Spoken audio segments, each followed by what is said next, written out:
मैं आपको कुछ कुछ इन्वेस्टमेंट ओरिएंटेड सवाल पूछूंगा और कुछ कुछ actual practical real estate career वाले, क्योंकि बहुत सारे लोग रियल एस्टेट को सिर्फ एक इन्वेस्टमेंट ऑप्शन की तरह देख रहे हैं।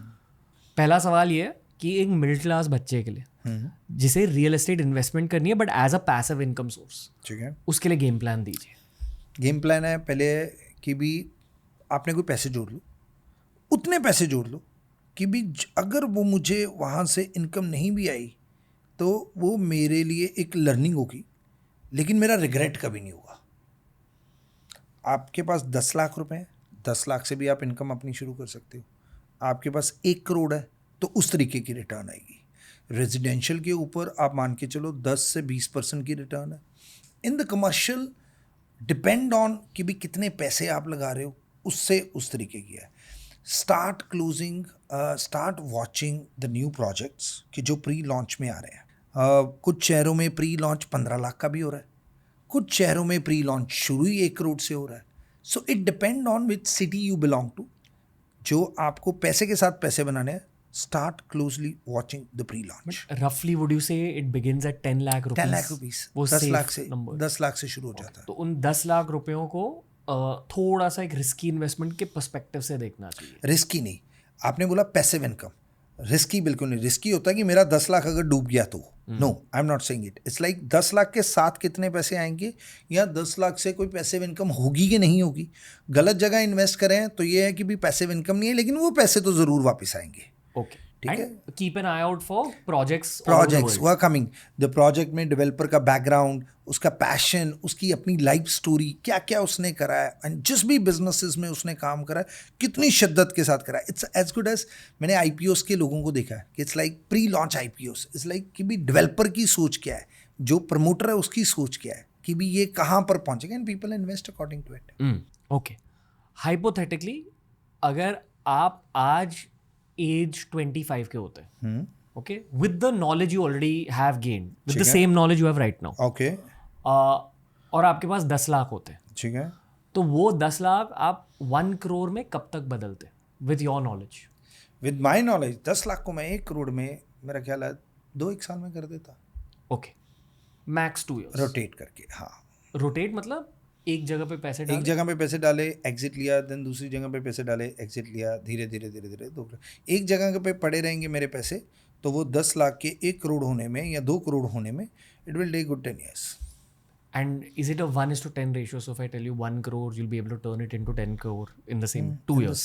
2 years, या Okay. क्योंकि मैं उसको उतने ही डिफरेंट तरीके से वो करूँगा। Okay. अभी जो आपने लॉजिक यूज किया ये 2 year मार्क के लिए, वो भी बताइए थोड़ा। It depends. The knowledge, the word you said, the knowledge you have. So the knowledge I have, I am very closely looking at different projects. Who is doing what? And मुझे पता कि कौन डिलीवर कर पाएगा, कौन deliver नहीं कर पाएगा।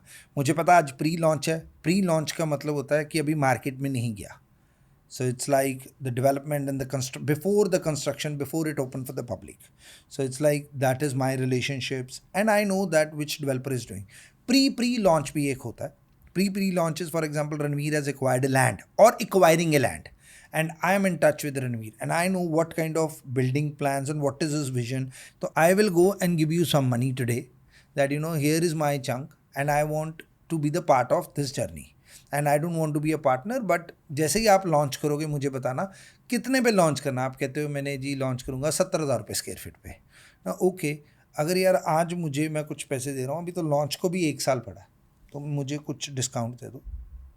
जैसे ही लॉन्च करोगे मेरा प्रॉफिट बाहर आ जाएगा। Okay, so it's a launch in the pre launch thing, but this is for the youth. This is very very very risky at the same time. Why? High profits high risk.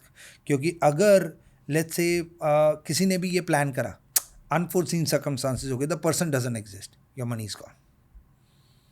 Okay, so you ask me, so I give you answer from my the kind of knowledge I have. For the youth I always say that कच्ची जगह पैर नहीं रखने।